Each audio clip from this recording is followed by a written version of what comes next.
Hi friends, ಎಲ್ಲರನ್ನ welcome ಮಾಡ್ಕೊಳ್ತಾ ಇದ್ದೀನಿ ವೀನಸ್ 71 ಚಾನಲ್ಗೆ. ಹಾಗಿದ್ರೆ ಬನ್ನಿ ಇವತ್ತಿನ ದಿನ ನೋಡೋಣ.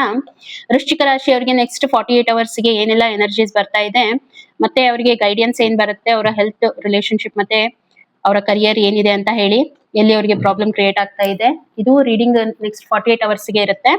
ಓಕೆ, ಮತ್ತೆ ರೀಡಿಂಗಿಗೆ ಇನ್ನೂ ನೀವು ಕನೆಕ್ಟ್ ಆಗಿಲ್ಲ ಅಂತಂದ್ರೆ ಒಂದ್ಸಾರಿ ಚಾನಲ್ಗೆ ಸಬ್ಸ್ಕ್ರೈಬ್ ಮಾಡ್ಕೊಳ್ಳಿ. ಅಷ್ಟು ಅಕ್ಯುರೇಟ್ ಆಗಿ ನಿಮ್ಗೆ ರೀಡಿಂಗ್ ಬರುತ್ತೆ ಅಂತ ಹೇಳ್ಬೋದು. ಈ ಒಂದು ರೀಡಿಂಗ್ ಅನ್ನ married, unmarried, single, first second marriage, relationship ಅಲ್ಲಿ ಇರೋರು ಎಲ್ಲರೂ ಕೂಡ ನೋಡ್ಬೋದು. ಯಾರಾದ್ರೂ ನಿಮ್ಮ ಫ್ರೆಂಡ್ಸ್ ಇದ್ರೆ ಅವ್ರಿಗೂ ಕೂಡ ಇದನ್ನ ಶೇರ್ ಮಾಡ್ಕೊಳ್ಳಿ. ಓಕೆ, ಸೊ ನೆಕ್ಸ್ಟ್ 48 ಅವರ್ಸ್ಗೆ ಪ್ಲೀಸ್ ಯೂನಿವರ್ಸ್ ಗೈಡೆನ್ಸ್ ಮಾಡಿ ನನ್ನ ಒಂದು ವೃಶ್ಚಿಕ ರಾಶಿಯವರಿಗೆ ಏನೆಲ್ಲ ಬರ್ತಾ ಇದೆ ಅಂತ ಹೇಳಿ, ಪ್ರಾಬ್ಲಮ್ ಎಲ್ಲಿ ಕ್ರಿಯೇಟ್ ಆಗ್ತಾ ಇದೆ ಅಂತ ಹೇಳಿ. ಓಕೆ, ಸೊ ಫ್ರೆಂಡ್ಸ್, ನಾನು ಇಲ್ಲಿ ನೋಡ್ತಾ ಇರುವಂತದ್ದು ಹೆಲ್ತ್ ಆಸ್ಪೆಕ್ಟ್ ಇಂದ ತುಂಬಾನೇ ಚೆನ್ನಾಗಿ ಬರ್ತಾ ಇದೆ. ಏನು ನಮ್ಗೆ ಪ್ರಾಬ್ಲಮ್ ಅಂತ ಅನಿಸ್ತಾ ಇಲ್ಲ.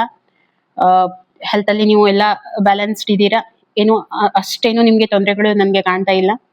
ಇನ್ನು ಕರಿಯರ್ ವೈಸ್ ನೋಡಿದಾಗ, ಓಕೆ, ಕರಿಯರ್ ವೈಸ್ ಸ್ವಲ್ಪ ಎಲ್ಲೋ ನೀವು ಸ್ಟಕ್ ಆಗಿದ್ದೀರಾ. ಕರಿಯರ್ ಅಲ್ಲಿ ಏನೋ ಎಲ್ಲ ಅಪರ್ಚುನಿಟೀಸ್ ಇದೆ, ಯಾಕೋ ತುಂಬಾ ಭಾರ ಅಂತ ಅನಿಸ್ತಾ ಇದೆ ಅಂತ ಹೇಳಿ ನನ್ಗೆ ಬರ್ತಾ ಇರುವಂತದ್ದು. ಎಲ್ಲಾನು ನೀವೇ ಮುಂದುವರಿಸ್ಕೊಂಡು ಹೋಗ್ತಾ ಇದ್ದೀರಾ ಅಂತ ಹೇಳಿ ನಿಮ್ಗೆ ಒಂದು ಫೀಲಿಂಗ್ ಆಗ್ತಾ ಇದೆ. ಬರ್ಡನ್ ಅನ್ನಿಸ್ತಾ ಇದೆ ಲೈಫ್ ಅಲ್ಲಿ ಬರುವಂತ 48 ಅವರ್ಸ್ಗೆ. ಇದು ನಾನು ಹೇಳ್ತಾ ಇರುವಂತದ್ದು ಓವರ್ಲೋಡ್ ಆಗಿದೆ.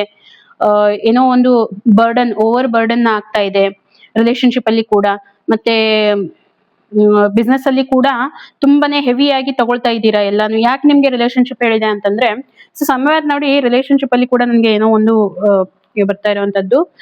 ಹಾಗಾಗಿ ತೊಂದ್ರೆ ಏನೂ ಇಲ್ಲ.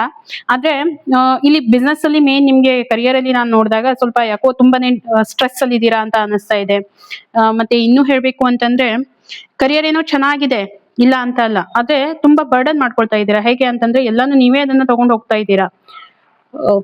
ನಿಮ್ಮಷ್ಟು ನೀವೇ ಎಲ್ಲೇ ಒಂದು ನಿಮ್ಮ ಒಂದು ಪವರ್, ನಿಮ್ಮ ಒಂದು ಎಂಥೋಸಿಯಾಸಿಸಮ್ ಅನ್ನ ಕಳ್ಕೊಳ್ತಾ ಇದ್ದೀರಾ.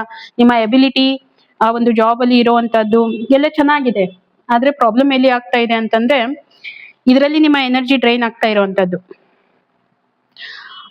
ಫೀಲಿಂಗ್ ಯಾವ ರೀತಿ ಬರುತ್ತೆ ಅಂತಂದ್ರೆ, ತುಂಬಾ ಲೋಡ್ ಆಗಿದೆ, ಸ್ವಲ್ಪ ಇರಿಟೇಟೆಡ್ ಸ್ವಭಾವ ಆಗಿರುವಂತದ್ದು ಕರಿಯರ್ ಅಲ್ಲಿ.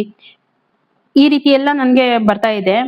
ಓಕೆ, ಮತ್ತೆ ಇನ್ನೂ ಹೇಳ್ಬೇಕು ಅಂತಂದ್ರೆ, ಇನ್ನು ಯಾವ ರೀತಿ ಇನ್ನೂ ಹೇಳ್ಬೇಕು ಅಂತಂದ್ರೆ, ಯಾಕೆ ಈ ರೀತಿ ಆಗುತ್ತೆ, ಮಟೀರಿಯಲಿಸಮ್ಗೆ ಸ್ವಲ್ಪ ಜಾಸ್ತಿ ನೀವು ಪ್ರಯಾರಿಟಿ ಕೊಡ್ತಾ ಇದ್ದೀರಾ ಅಂತ ನನ್ಗೆ ಅನಿಸ್ತಾ ಇರುವಂತದ್ದು. ಓಕೆ, ಸೊ ಹಾಗಾಗಿ ಈ ರೀತಿ ಎಲ್ಲ ಆಗ್ತಾ ಇದೆ. ರಿಲೇಶನ್ಶಿಪ್ ವೈಸ್ ನೋಡಿದಾಗ ನನ್ಗೆ ಏನು ತೊಂದರೆ ಅಂತ ಕಾಣಿಸ್ತಾ ಇಲ್ಲ.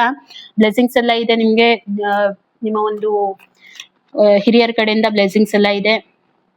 ಓಕೆ, ನೆಕ್ಸ್ಟ್ 48 ಅವರ್ಸ್ಗೆ ಸೊ ಯೂನಿವರ್ಸ್ ಕಡೆಯಿಂದ ಏನು ಒಂದು ಗೈಡೆನ್ಸ್ ಬರ್ತಾ ಇದೆ ಅಂತ ಹೇಳಿ ನೋಡೋಣ.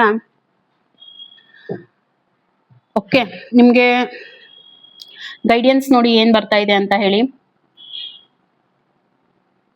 ಸ್ವಲ್ಪ ನೀವು ಈ ಸ್ಟ್ರೆಸ್ ಇಂದ ಹೊರಗಡೆ ಬರಬೇಕು ಅಂತಂದ್ರೆ ಒಂದ್ ಸ್ಮಾಲ್ ಟ್ರಿಪ್ ಮಾಡ್ಕೊಳ್ಳಿ, ಪಿಕ್ನಿಕ್ ಮಾಡ್ಕೊಳ್ಳಿ. ಯಾಕೆ ಇದನ್ನ ಹೇಳ್ತಾ ಇದ್ದೀನಿ ಅಂತಂದ್ರೆ, ಒಂದೊಂದ್ಸಾರಿ ನಿಮ್ಗೆ ಅನ್ಸುತ್ತೆ ಎಲ್ಲಾನು ಬಿಟ್ಟು ಹೋಗ್ಬಿಡ್ಬೇಕು ಅಂತ ಹೇಳಿ. ಓಕೆ, ಮತ್ತೆ ಇನ್ನೂ ಹೇಳ್ಬೇಕು ಅಂತಂದ್ರೆ, ನೀವ್ ಏನ್ ವರ್ಕ್ ಮಾಡ್ತಾ ಇದ್ದೀರಾ, ನಿಮ್ಮವ್ರ ಜೊತೆ ನಿಮ್ಗೆ ಇದ್ದಾಗ ಅದು ನಿಮ್ಗೆ ಫೀಲಿಂಗ್ ಗುಡ್ ಕೊಡುತ್ತೆ. ಯಾವಾಗ ನೀವು ಒಬ್ರೇ ಹೋರಾಡ್ತಾ ಇದ್ದೀರಾ, ಅದು ಎಷ್ಟೇ ಚೆನ್ನಾಗಿ ರಿಸಲ್ಟ್ ಬಂದ್ರೂ ಕೂಡ ನಿಮ್ಗೆ ಸ್ಯಾಟಿಸ್ಫ್ಯಾಕ್ಷನ್ ಇರೋದಿಲ್ಲ. ಸೊ ನೀವು ನಿಮ್ಮ ಲವ್ ಒನ್ಸ್ ಇರೋರು, ಅಥವಾ ನಿಮ್ಗೆ ಯಾರು ಹತ್ತಿರದವರು, ನಿಮ್ಮ ಪಾರ್ಟ್ನರ್ ಇರ್ಬೋದು, ನಿಮ್ಮ ಫ್ಯಾಮಿಲಿ ಅವ್ರು ಇರ್ಬೋದು, ಎಲ್ರ ಜೊತೆಗೆ ಸೇರಿ ನೀವೇನಾದ್ರೂ ಈ ಒಂದು ಜಾಬ್ ಅಥವಾ ನಿಮ್ಮ ಬಿಸ್ನೆಸ್ ಇರ್ಬೋದು ಏನ್ ಮಾಡ್ತಾ ಇದ್ದೀರಾ, ಸೊ ಅದರಲ್ಲಿ ನೀವೇನಾದ್ರೂ ಖುಷಿಯನ್ನ ಕಂಡ್ಕೋಬೇಕಂತಂದ್ರೆ ಅಷ್ಟೇ ಪ್ರಯಾರಿಟಿ ನಿಮ್ಮ ಒಂದು ಜೊತೆಗಿರೋರಿಗೆ ನೀವು ಕೊಡ್ಬೇಕಾಗತ್ತೆ. ಇದು ನನ್ಗೆ ಕಾಣ್ತಾ ಇರೋವಂಥದ್ದು. ಅಲ್ಲಿ ಎಲ್ಲೋ ಒಂದ್ ಸ್ವಲ್ಪ ವೀಕ್ ಆಗಿದ್ದೀರಾ ಅಂತ ಅನ್ಸುತ್ತೆ. ಸೊ ಯೂನಿವರ್ಸ್ ಕಡೆಯಿಂದ ನಿಮ್ಗೆ ಗೈಡೆನ್ಸ್ ಬರ್ತಾ ಇದೆ. ಓಕೆ, ನೋಡಿ ನಿಮ್ಗೆ ಎಷ್ಟು ರಿಲೇಟ್ ಆಗುತ್ತೆ, ಯಾಕಂದ್ರೆ ಇದು ಒಂದು ಜನರಲ್ ರೀಡಿಂಗ್ ಆಗಿರುತ್ತೆ. ಎಷ್ಟು ರಿಲೇಟ್ ಆಗುತ್ತೆ ಅಷ್ಟನ್ನ ಮಾತ್ರ ತಗೊಳ್ಳಿ, ಉಳಿದಿದ್ದನ್ನ ಆಸ್ ಎ ಗೈಡ್ಲೈನ್ಸ್ ಅಂತ ತಗೊಳ್ಳಿ ಅಂತ ಹೇಳ್ತಾ ಸಿಗೋಣ ಹಾಗಿದ್ರೆ ಇನ್ನೊಂದು ವಿಡಿಯೋದಲ್ಲಿ. ಅಲ್ಲಿವರೆಗೂ ಎಲ್ರಿಗೂ ಕೂಡ ಥ್ಯಾಂಕ್ ಯು.